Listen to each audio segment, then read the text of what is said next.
So, the principle of training of overload. This principle states that the body or system trained adapts to the training stress or stimulus if it has worked harder than normal or longer than normal. This working harder or longer is termed overload. So if overload is featured regularly and gradually, then the body adapts such that the stress is tolerated. So there is a fable of Milo of Crotona from a Greek legend who lifted a young bull when he was young. Milo lifted a young bull and carried it, and he picked up the bull every day, and the bull kept growing and growing and growing, and essentially Milo became a hero because he was able to lift this bull when it was fully grown, because he had adapted to the overload of this bull growing massive, and the weight got more and more and more. But along with that, Milo got more capable of managing that stress and that weight. So that's a very, very simple anecdote of how overload works. So there's no obvious overload. If there is no obvious overload in your training and you train routinely and you go through the same thing, the same motions, let's say, okay, I just do a 3K 3 times a week. You're not going to get fitter. You're not going to improve, and you're going to see the same results time and time again. If it's results that you're after, you are destined to have the exact same results if you don't add in some overload. Now, that doesn't mean go hell for leather and add in loads of stuff and overtrain, but it must be gradually increased. So if you watched our adaptation video, you'd see that you have a training session, you fatigue, you recover, and you come back stronger. And when you come back stronger, your body is used to the stress that you gave it here, here, and here. You need to give it something a little bit more and stress it a little bit more. So if you were squatting 20 kilos, 20 kilos, 20 kilos, you come back a bit stronger, you might need to do 21 kilos to add a little bit more stress and to add a bit more overload. So if you do the same thing over a series of training sessions, then your body is not likely to adapt, or it won't make any improvements essentially. Also, if the training load is too low and you don't actually put enough stress in there, you could actually get to a stage of detraining.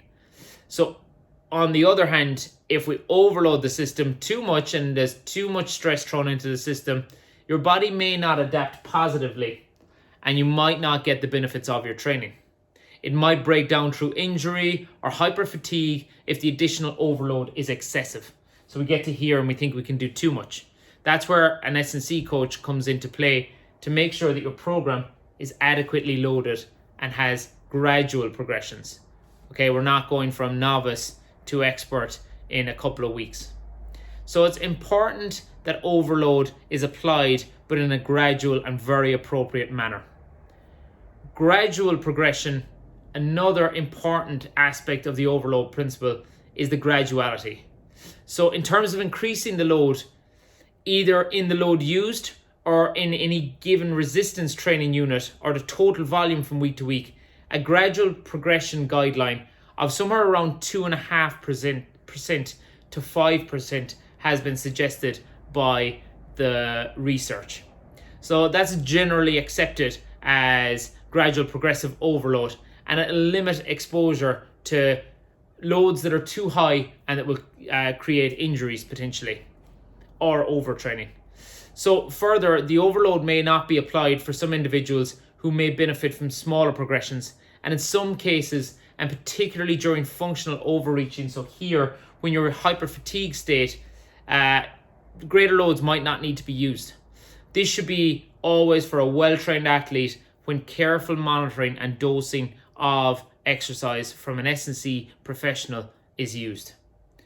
So this is a key point in the overload principle. Training will result in positive adaptations through the gradual application of overload that is appropriate to the athlete's level of fitness. This is one I see time and time again, either athletes with a low training age or even adolescents and kids being given inappropriate training loads and training modalities.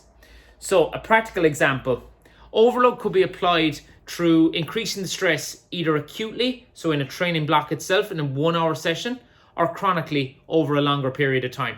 For example, at the start of a program, the athlete might be capable of lifting 50 kilos for 5 repetitions, and that's their 5 rep max in a front squat, for example. That load is sufficient to produce an increase and a compensatory effect to make them stronger. But after several weeks of doing that 50 kilos 5 times, that stress and stimulus would not be sufficient to increase strength. We'd essentially what's known as plateau. So if the training stimulus is not advanced, the athlete will not make those further gains. So we'd want to see an increase that the previous 5RM was 50 kilos, now it's going to be 70 kilos. If we don't continue to advance and make further gains, we wouldn't go from 50 straight to 70, but what we would probably do is go from 50 to 52 to 55 and maybe back it off a bit again and then start working our way up to that 70, and our new 5 rep max would actually be 70 kilos. So overload should also be considered in terms of the stage of development of the athlete. I mentioned that already.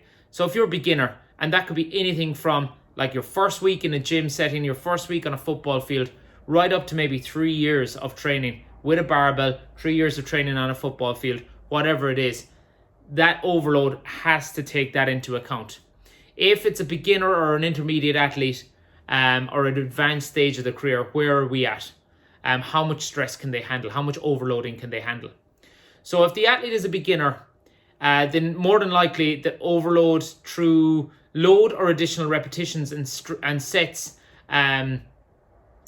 will improve his or her fitness, or even decreasing the rest in between sets.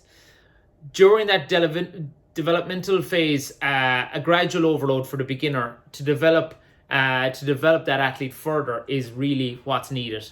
Not any large gains too fast.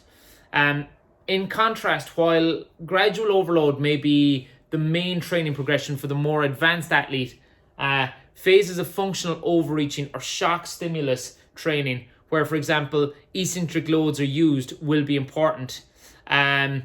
There's a lot of studies on that. So it's critical that when overload is being considered during the planning stage of a program, that the conditioning coach bears in mind that stage of the athlete's development, that they can handle those loads. Overload can be affected through a gradual increase in intensity or load lifted, in the case of resistance training, for example, especially where strength and power is the goal. When a greater focus on endurance is required, the overload stimulus may be affected with an increase in volume or repetitions of a given exercise. Further manipulating that intraset and interset rest period and recovery duration will also add to or decrease the emphasis on the metabolic demands of the exercise. So again, for that beginner, gradual progression is recommended. For a trained athlete, a more sudden increase in load or intensity might benefit them, but only when it's well planned and when the phase is followed by adequate rest, recovery, or a period of unload. So tapering as a principle of training, we'll talk about that in another video, but it's absolutely key, and it can be demonstrated here, and it can reflect 2 key elements: a reduced training volume and a maintenance of an increased level or increased intensity in training.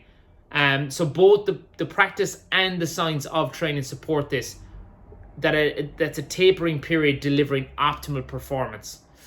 And we see adaptation occurring when we do that. So to summarize, adaptation occurs principally as a result of overload. So that adaptation curve that we spoke about previously really occurs as a result of overloading and taxing the system a little bit more. So we must apply overload in a progressive manner in order to ensure regular positive adaptation, that we keep getting fitter essentially. That is it in terms of overload. It's rather simple, but very, very complex when we look at it in terms of this. There is a period where you just cannot keep increasing your back squat by 1 kilo and increasing the reps, increasing the sets, and decreasing the rest period. That is when you have to look at all these competing demands when we look at overload.